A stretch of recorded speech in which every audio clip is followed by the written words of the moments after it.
De sport, cette fois avec les suites des Jeux paralympiques. Place aux épreuves de fleuret en para-escrime. On va en parler tout de suite avec notre envoyé spécial, Cédric Ferreira, qui est nos yeux, nos oreilles pendant ces Jeux. Bonjour Cédric, on vous retrouve en direct du Grand Palais.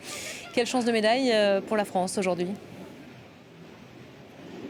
Eh bien, les chances de médaille d'or, en tout cas, se sont évanouies. Plus aucune chance de remporter un titre de champion paralympique pour nos Français et Françaises. Mais il reste encore des chances de médaille de bronze dans la catégorie A, celle réservée aux athlètes ayant un handicap affectant au moins un membre inférieur. Clémence Delavoye-Pierre et Ludovic Lemoine ont déjà été éliminés. En revanche, Brianna Vidé est toujours en lice dans le tableau des repêchages, ce qui veut dire qu'il lui reste encore une chance de remporter une médaille de bronze.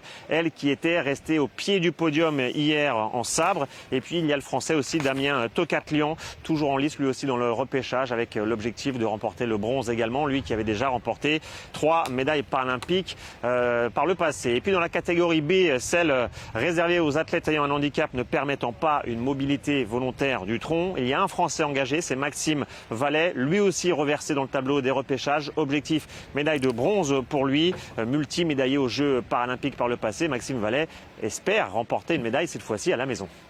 Voilà, une journée qui sera marquée aussi par les débuts de la star, n'ayons pas peur des mots, Béatrice Viau.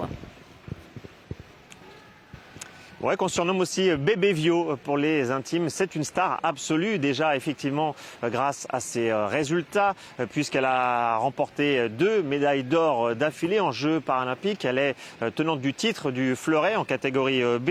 Elle est triple championne du monde, quadruple championne d'Europe. Elle domine sa discipline avec un style agressif et une technique parfaite. Sa notoriété, en fait, dépasse le cadre du sport, notamment grâce à son histoire poignante. Elle qui a pratiqué l'escrime dès le plus jeune âge. Et puis, à 11 ans, elle a été atteinte d'une méningite foudroyante. Après plusieurs mois d'hospitalisation, elle a dû être amputée aux bras et aux jambes. Elle a ensuite repris l'escrime grâce à des prothèses spéciales. Et au fil des années, elle a eu d'excellents résultats. Elle est devenue une vedette, notamment aussi grâce aux réseaux sociaux, où il y a plus d'1 million de personnes qui la suivent, notamment sur la plateforme Instagram. Elle est très engagée aussi en parallèle du sport dans le domaine associatif. Elle a sa propre structure pour aider les enfants handicapés et amputés, notamment dans la pratique de leur sport. Son slogan, c'est Voi, Poi, ce qui veut dire, la traduction de l'italien en français, si tu veux, tu peux, est devenu un symbole de courage. Elle a sa propre autobiographie. Et si vous avez été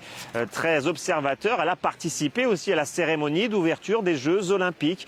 Elle faisait partie des rares athlètes paralympiques donc à avoir défilé sur l'un des ponts de Paris. Pour le moment, tout va bien pour elle, puisqu'elle a obtenu il y a quelques instants sa qualification pour les demi-finales. Elle va affronter la chinoise Xiao Rong.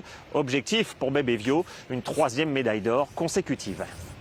Merci beaucoup Cédric Ferreira, qu'on retrouvera d'ici la fin de journée.